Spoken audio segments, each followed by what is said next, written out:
Now, Going Places. This is another Roth and Kilgore co-write, and Kilgore plays guitar. This is an acoustic song.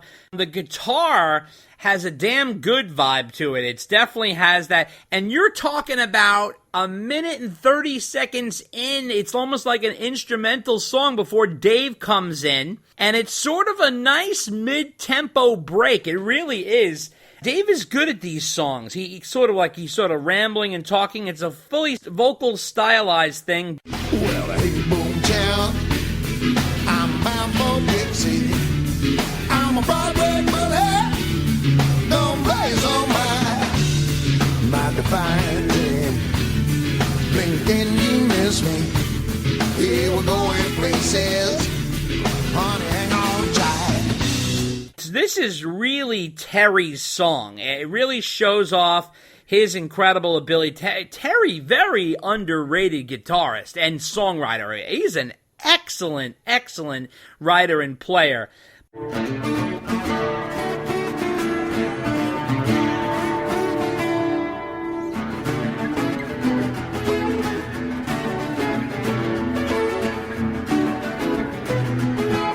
Tell you, it leaves you wanting more towards the end. It actually ends on a solo, which is sort of weird. Usually the solo is somewhere in the middle, but you almost wanted the tape to play a little bit more because it fades out, but Terry is playing his ass off, and you want to hear a little more. But I do like this song. This is it's good placement, too. What do you think of this one? Placement is good. I really don't want the song to be any longer because I think the intro should have been cut. Okay. And maybe the end of the song should have gone on a little longer. Yeah. But it's almost the longest song on the album. I mean, it's over 5 minutes, and that, quite frankly, is long enough. Okay. I like this song. I don't love this song. Okay. When we get to the last song on the album, that's the one where all of the acoustic shining happens. Right. And where you really see Terry shine as a songwriter and an acoustic player. This is good. The placement is good. Yeah. It's decent, but it's not great. Right. I think Terry's songs, sometimes he knocks them out of the park on this album 1 or 2 times. The other times, the songs they don't rise to the occasion that some of the other songs do. This is what I want to ask you, Dave. Do you think that these are leftover songs from your Filthy Little Mouth session, or what do or did he call Terry back? I've always wondered about that. Yeah. And I don't think they're left over from the old session. I think he called Terry back and said, look, I'm doing this album. This is the style I'm doing it in. I need songs like this. Although, truth be told, 2 of the songs Terry has are mellower acoustic-based songs. Right. So maybe Roth is like, you know what? John can't do these songs. Right, maybe. But Terry can. Right. So maybe that's what he called Terry back for. That could be. I'll tell you, Black Sand is not like a reject or leftover song. Can't be, yeah. From your Filthy Little Mouth. It's just too good. Just too good. Yeah, but we'll get to that later. Yeah, we'll get to that later. We are now in the second half of the album, number 8, What Was That?, which is the title of Dave's record company, and I fucking love this song. This is my opinion, my favorite song on the album. I just love this. This exudes such a vibe and badass attitude. It really screams David Lee Roth solo. What was that? Our time. What was that? Time flies. Well, you can make it. Well, you can make it, baby. You can take your time. I got to. The band is in a tight-ass groove.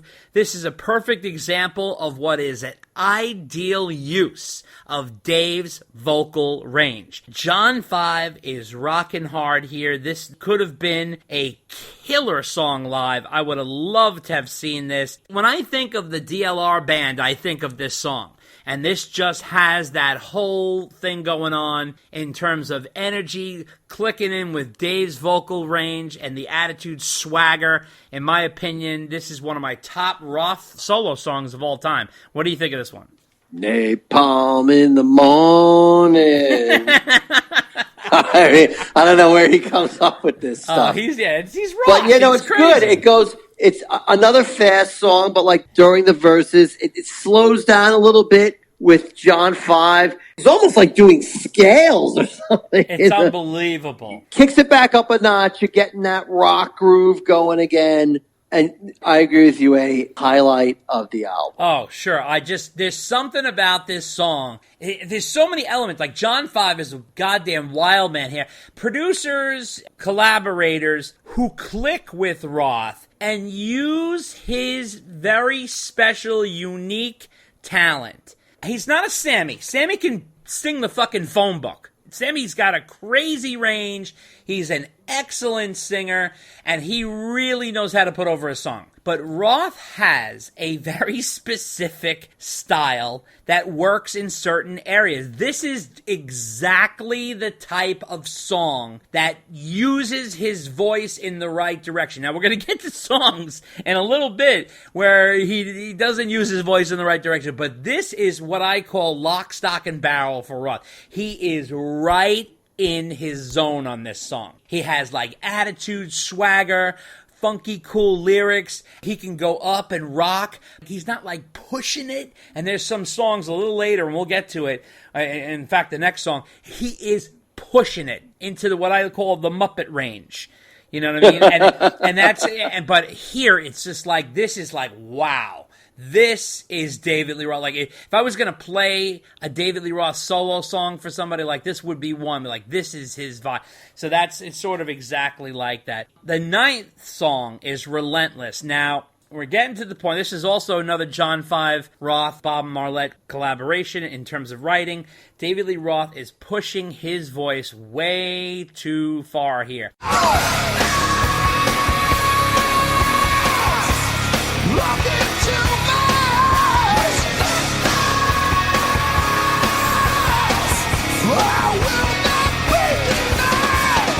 The music is on point, but the vocal melody does not match, nor does it fit. Dave is way off the mark here. He has totally overshot this one. It's a waste because John 5 is slamming on this track.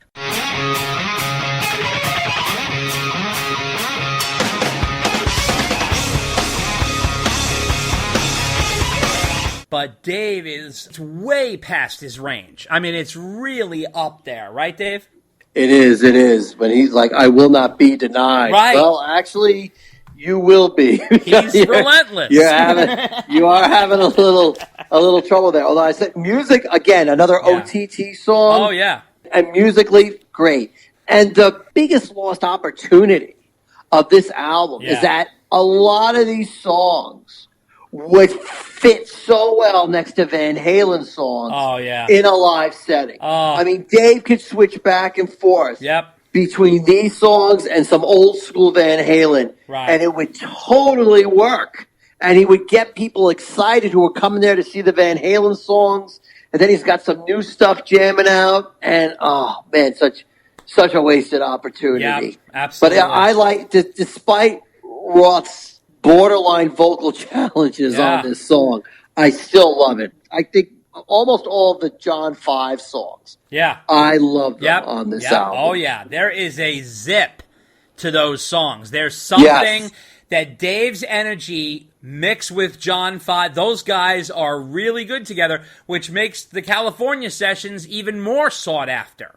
Because, I mean, God knows, I really think they're a good combo. So we are on to number 10, and this is Indidio. This is another Mike Hartman song that Roth co-wrote with him. This is a solid rock track, but it's not, like, great. The song has some swagger to it. David Lee Roth's vocally pushing it again into the Muppet range. Really, like, that kind of uncomfortable sound. Well, this must be my favorite chorus. I think you mean it's more important than tomorrow. Wow, this is all you see. You mean so much to me. Do I love you? That I do. It's a fun song. It grows on you a little bit. I like the lyrics. It's playful, but Dave's Muppet sound. I mean, I literally would have axed these two songs off the track listing, Relentless and Indidio. Indeed I do. Is that what it's called? Well, that's what he sings in the song, dude. Oh, indeed I do. Whatever. I call it Indidio. I don't know, whatever. So I really would have taken these two off and had it as a 12-track album. I don't know. It's mainly not so much the songs. It's because of that vocal pushing. He does well in the rest of the album, but these two songs, he's way out of range. What do you think of Indidio or Indeed I Do, Dave? This is like the Reese's conversation we had on a prior podcast. And by the way, your kids are still wrong. It's Reese's. And Motley Crue's a heavy metal band. There, I threw it in there. All right. There you go. You're always doing that. On with the show. I do agree that Mike Hartman's other song is better than this one. Okay, yeah. Definitely. Yeah. Yeah, so but you know what? That's not Mike's fault. I still think King of the Hill is a better song. But I agree. It's not like Mike is doing something wrong here. It's just not fitting Dave's voice. You know, it's just not fitting. Well, that's true, but there's some kind of, like, a lot of the John 5 songs have, like, some, I don't know what you want to call it, like some magic to them. Right. And this song's okay. Right. It's not bad, but, like, it kind of just, like, plods on a little bit. Right. And there's, like, something missing for me. Right. It's not horrible. Right. But it's just, there's better songs on the album. That's true. And the next one, number 11, is Right Tool for the Job, another classic Roth title, I think. I mean, it's just funny. It sounds like Roth when it comes out and I say it. Now, this is a Terry Kilgore-Roth combination in the writing job. Terry plays guitar. This is, and Tom Lilly is on bass on this one, a real bluesy jam. It almost has a ZZ Top feel to it. Dave sounds great because Dave always works with blues. It's just something that works with his voice. He's got that I drank too much whiskey, smoked too many cigarettes, and kissed too many cheap women vibe to his voice. I can't dance and I can't sing. I ain't that smart, but I can lift really heavy things. When it comes to loving, honey, I'm the one you want. Well, I may not be the best looking baby, but I'm the right tool for the job. Oh, yes, I am. It's really his sweet spot, and he kind of does that talk-singing thing with a little attitude and a little humor. Terry does some beautifully fiery solos at about 2 minutes and 30 seconds in.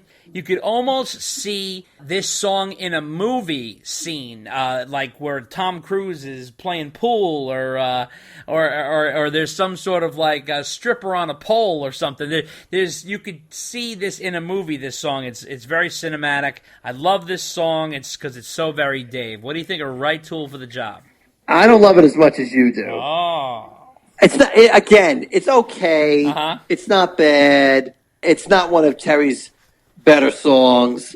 And it to me, it demonstrates how much better the Roth, John 5, Marlette combination was in terms of songwriting. Right. The song's okay. It's not bad. Right. And, Roth doing his, I can lift heavy things and, and doing what he does pretty well. And it's a nice break from the other OTT songs on the album. I just appreciate it because it's a nice break in the album, not necessarily because it's a better song. Absolutely. And we are on to number 12, and that is Tight. This is another Kilgore song with Roth. David Lee Roth goes into real low on the vocals to start and with his sexy voice, and then this is a kind of a flavorful song, kind of playful. I think the hook and vibe seems like it came right out of Your Filthy Little Mouth, to be honest with you.